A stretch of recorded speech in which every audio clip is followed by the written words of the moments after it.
Good evening, Trinidad and Tobago. I'm Verna Bharath. This is TTT News. It's time for the headlines. Triple murder and suicide in Toku. 2 Venezuelans among 4 killed by police. And police commissioner calls for caution about the amnesty the state has offered to Venezuelans. MAUSICA residents complain of unscrupulous developer causing health hazard. And in sport, TNT teams dominate Carifta Water Polo opening day in Barbados. Tragedy hits Toku. Police are still on the scene of a gruesome find along Hamburg Trace, Toku. 4 bodies were found in a car, 2 adults and 2 children. The younger child is said to be just 7 months old. Investigators say preliminary findings indicate they were victims of murder-suicide, the man having killed the woman and children by slitting their throats before killing himself. 2 Venezuelan nationals were among 4 men killed by police during a raid early this morning. Reports say around 3:15 a.m., a team of officers from the Interagency Task Force went to the home of a suspect at Torrington Drive, Edinburgh 500, Chaguanas, to execute a search warrant for arms and ammunition. Upon entering the house, the officers were greeted with gunfire. The officers returned fire, hitting all 4 men in the house. The men were taken to the Chaguanas Health Facility where they succumbed to their injuries. Police say 2 pistols and a quantity of ammunition were recovered from the house. The men have since been identified as Richard Wilson of Chaguanas, Demil Howell of Maloney, Roniel Miguel Lara, and 1 man identified only as Freddy, both of Venezuela. Police Commissioner Gary Griffith has called for caution about an amnesty offered to Venezuelan nationals. On Thursday, Minister of National Security Stuart Young announced plans for a registration exercise following Venezuelans 2 weeks to register. But Commissioner Griffith believes this should be done carefully, as criminals have been found among those entering the country. Ian Wason has more. In just over a week, 4 Venezuelan nationals were victims of shooting incidents, the latest occurring Friday morning. In the wake of this trend, Police Commissioner Gary Griffith believes we need to take a careful look at the amnesty being offered by the government. Many of these individuals are entering here illegally. They do not know where they are going to work, so they are being easily manipulated and lured by gang leaders to work for them. And there's the other aspect where other Venezuelan nationals who have been involved in criminal activity have now seen here as a better option for them to be involved in criminal activity, inclusive of drug dealing and gang activity. He, however, has a suggestion on how the amnesty could work while still protecting the citizens of this country. Based on suspicion, based on intelligence of that individual being involved in any questionable activity and that individual is red flagged, that they be immediately deported. The police commissioner said his first priority is ensuring the safety of citizens. Ian Wason, TTT News. There are too many police stations in this country, and Police Commissioner Gary Griffith intends to decrease the number. He says they are keeping too many officers indoors and he wants them outside more. Ian Wason explains. At the weekly police media briefing, the police chief said New York has 71 police stations serving 13 million people, while we have 77 for just 1.3 million. He said that is too many. Out of 7,000 plus officers in the country, 2,300 plus are stationed in offices. Less police stations mean more police officers will be out in the streets. If it is that you have more police stations, that means that more police officers have to man the stations. I have 7,000 odd police officers, 2,300 have to guard police stations. So we are guarding ourselves. According to the commissioner, less police stations would mean money would be put into other assets that would be of use to the service. I have an electricity bill of over $25,000 a month because of the air conditioner and the lights being used. My intention is to try to minimize costs and utilize that towards acquiring assets much needed by the police service. However, he said cutting the number of stations to less than half does not mean the population will be left without options to seek assistance from the police. What we need is an effective 999. If there's an effective 999, what I am doing is trying to put it as a delivery service. People should not have to come to a police station. We must come to you. So you have a concern? I don't need to go to a station to make a report. I call 999. The police commissioner also supported the coming legislation of no bail for gun offences and the Explain Your Wealth Bill, as the TTPS listed a number of cases currently before the courts for fraud, totaling $31 million. Ian Wason, TTT News. The Ministry of Labour and Small Enterprise Development has officially published its National Workplace Policy on HIV and AIDS in Braille. The handing over ceremony took place at the National Library in Port of Spain on Friday. Speaking at the event, Labour Minister Jennifer Batiste-Primer said the new document is aimed at fostering inclusion by making the information accessible to the visually impaired in the society. Janine Brown has more. The high epidemic which affects persons in the prime of their working age negatively impacts production in the workplace. Executive Officer of the Trinidad and Tobago Blind Welfare Association, Kenneth Surratt, accesses the National Workplace Policy document on HIV and AIDS. He says the blind community has faced its own share of discrimination, and as such, they're happy to be able to access independently the policy document defending the rights of those living with HIV or AIDS. We want to participate in everything possible, and having this policy in Braille in an accessible format, persons who are blind don't have to depend on someone to read for them. They can now pass their fingers over the pages of this policy and read it for themselves.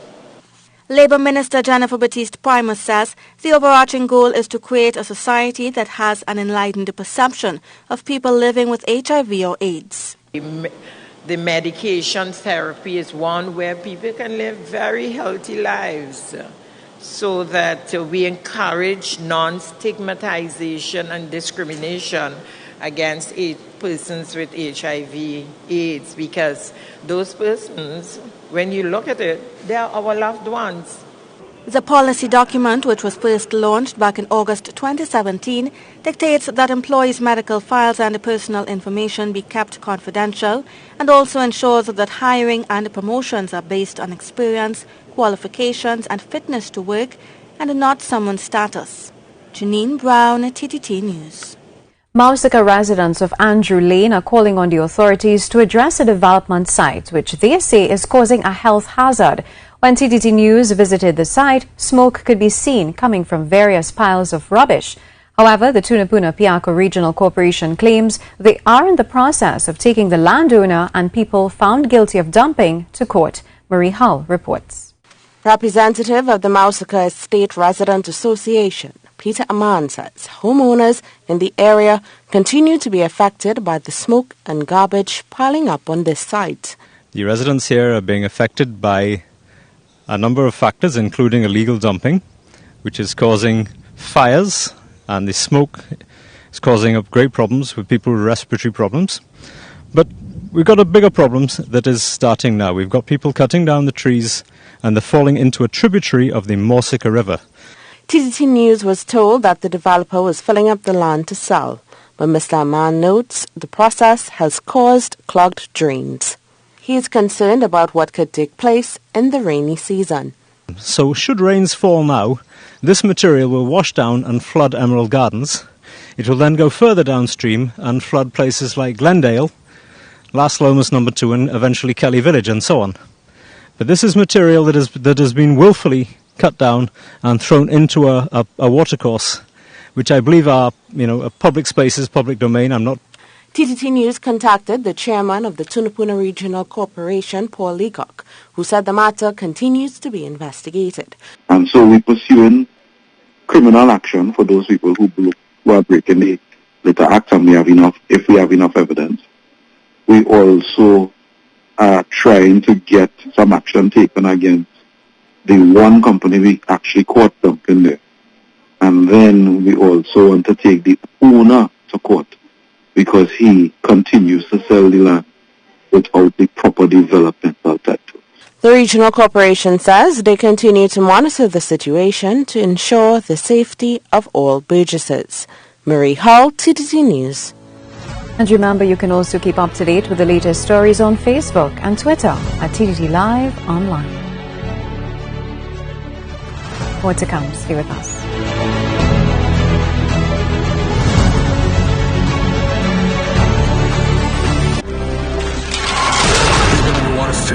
words. Nobody can survive that long. Please send her, Holy Spirit, to save my son. We've got a ball. I don't believe John will survive the night. It took a mother's strength. You need to be honest about John's chances. I'm not giving up on my son. To bring her son back. Breakthrough. Reach further when you advertise with TTT Limited. Whether it's television, radio, or social media, our stations belong to the only broadcast network with 100% coverage across Trinidad and Tobago. That's a fact. From Port of Spain to Point Fortin, Crown Point to Charlottesville, every household in TNT can easily access our signal. TTT remains the only broadcaster with live capability from multiple locations in the country, making us the most dependable source of information for events of national importance. And now you can find us on any smart device at TTT Live Online. Are you ready to reach further with your advertising? Contact our sales team today. Call 622-4141 at extension 2601 or 2611 or email us at sales@ttt.co.tt.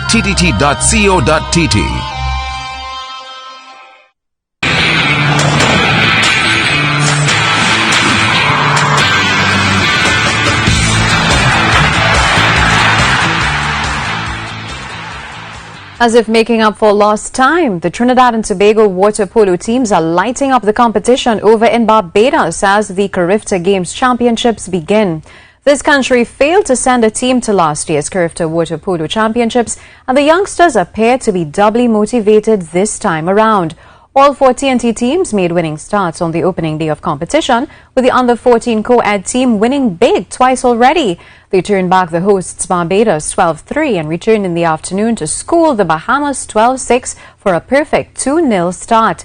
The under-16 boys also ran up the scores on Barbados, beating the hosts 18-4, while the under-19 girls were just as ruthless when they hammered the Bajans 14-3 in their opener, following the under-19 boys' 16-7 beat down of the hosts as well.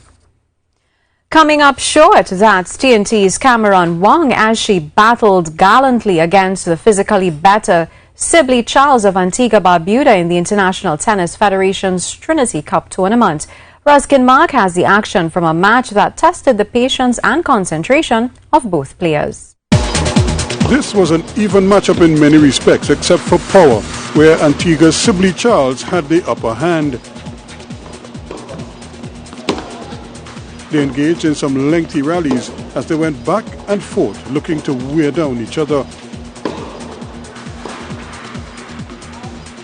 With Charles playing solid defense, it was then left up to Cameron Wong of Trinidad and Tobago to go for her shots, and in so doing, watched the unforced errors mount, either hitting into the net or hitting long.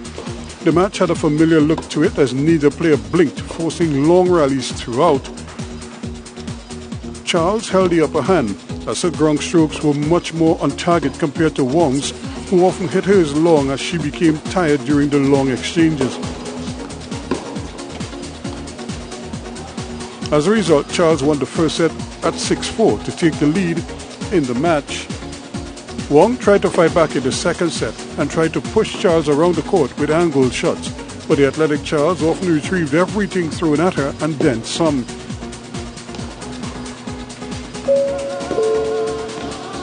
Fittingly, they had another blistering rally as they slugged it out during the big moments in the match, especially with Wong trying to fight back. Uncorked another finesse drop was Charles that had Wong scrambling. That took her to the brink of winning the second set and was just one game away now. And as suspected, these two starlets would fight to the end as they hammered out the final point, which would eventually go the way of Charles, who sets up the point by pushing Wong deep behind the baseline and won it with a delicate drop shot that Wong just couldn't reach. 6-4 and 6-4 the final score, with Charles winning it 2-0 for the under-14 title. Ruskin Mark, TTT Sports. Jimmy Adams, the cricket development director of West Indies Cricket, is over the moon about the wholesome changes announced by new president of CWI, Ricky Skerritt. Adams, the former Windies captain, feels it will better suit his desire to unearth and develop new blood that will serve the game in the region a lot better. With the resources that we have, we can't afford to exclude any sort of expertise that we have in the region, whether it be playing expertise or coaching expertise. My record in the region will speak to how passionate I am about developing our regional coaches as well as our players.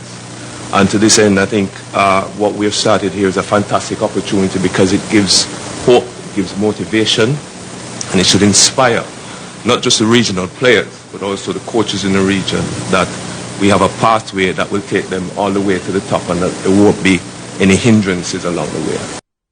Basketball fans can't wait for the NBA playoffs to begin on Saturday, as there are some mouth-watering matchups on tap as the second season is upon us. In the Eastern Conference, top seeds the Milwaukee Bucks will face 8 seeds Detroit Pistons, who only booked their place on the last night of the regular season.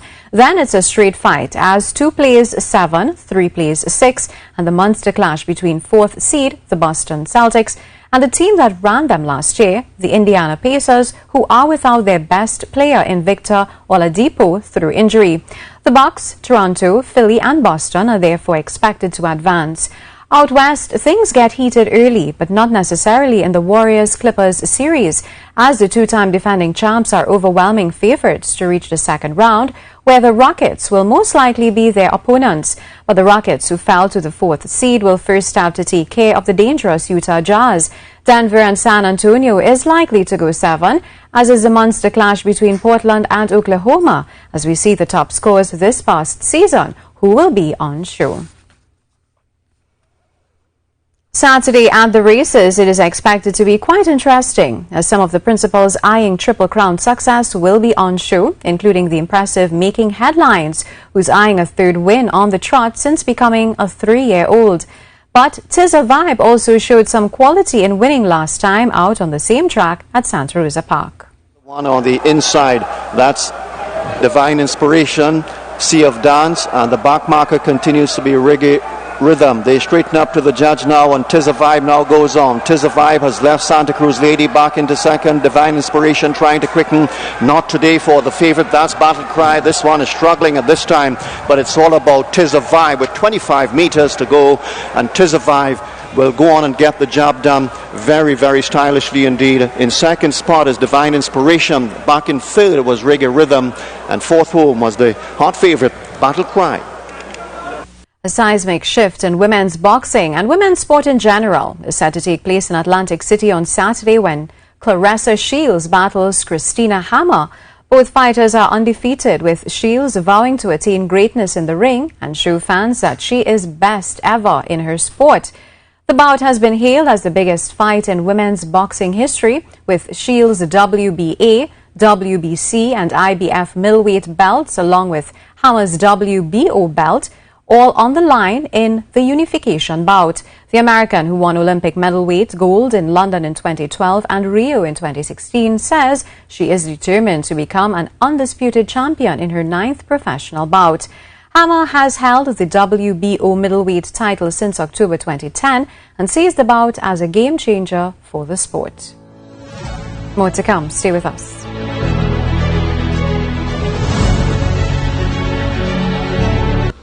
Hi, I'm Pastor Lisa Singh from Heavenly Grace Ministries in New York, and I want to take the opportunity to invite you to join me right here every Sunday morning at 7:30 a.m. We are starting a new series called The Beatitudes, and there is so much meat in this message that is going to transform your lives for the better. So I'm really excited to have you join me. I'm looking forward to it every Sunday, 7:30 a.m. right here. Be blessed.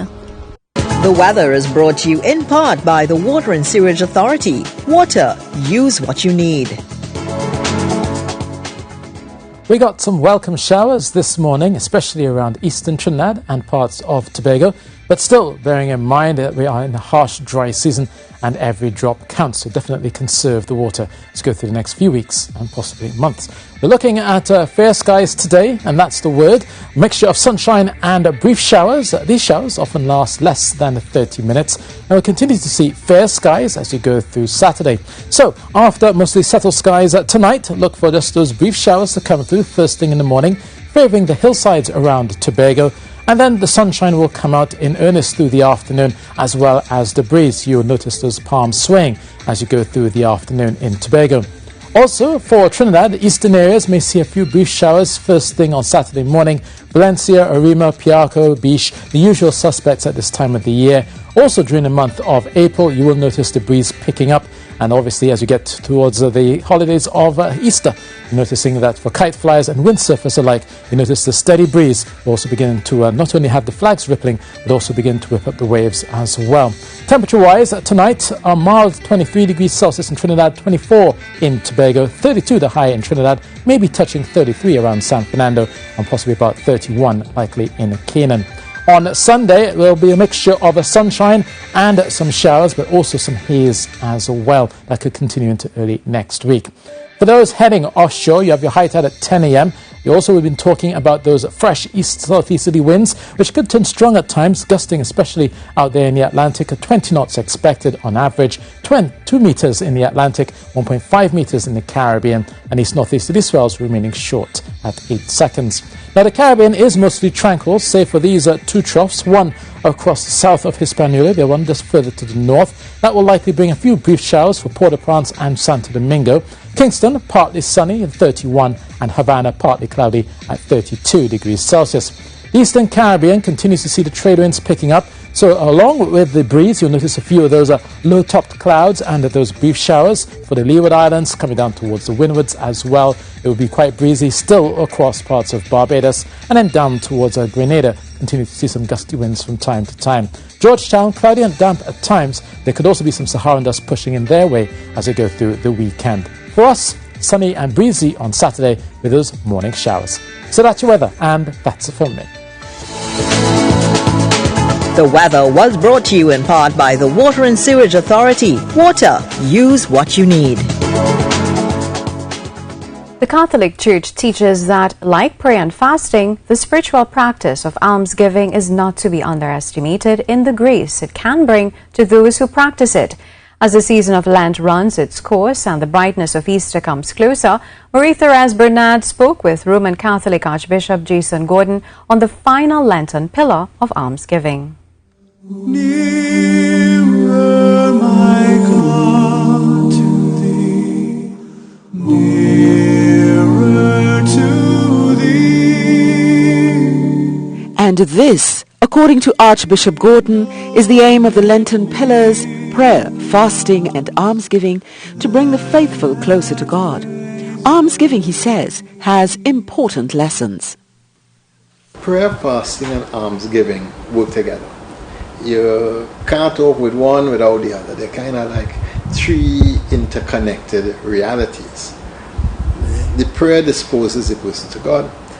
The fasting mortifies the body, and so reminds the person that the body and its cravings and desires is not the most ultimate. And the almsgiving makes you reach beyond yourself, reminding you that you are not the center of the world. There are others who are in need, and they are more important than you. He says almsgiving covers a multitude of sins. It is saying that insofar as you have done this to the least, to the poorest ones among you, you've done it to Christ himself. So almsgiving is a way of doing ministry to Christ himself. This is a way of caring for the broken Christ. His Grace says almsgiving also has a side geared to justice. And when we live in this time of incredible injustice, the almsgiving is also a reminder that what you're giving sometimes is not an act of charity, it's really an act of justice. Archbishop Gordon says give and give more, for in doing so is to minister to God himself, using discretion to sometimes give food and not money.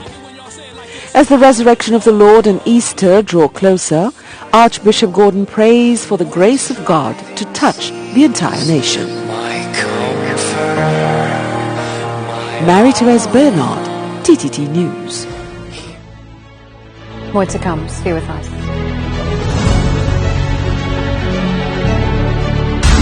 If there is an end in this war, it will be because of your strong right hand. Does it do anything special? It smashes things real good. Hellboy. Rated R, April 12th. There's no time like now and no show like ours. Start your day with a smile and view TTT every morning at 6 a.m. as Lisa, Rishi, and Carrie keep you in the know with what's trending on social media, the island vibe, and bring you the latest from the worlds of sport, technology, current affairs, and much more. Who says informative can be fun? Now, shaping tomorrow today, weekdays at 6 a.m. on TTT, Talk City 91.1 FM, and streaming live on Facebook at TTT Live Online.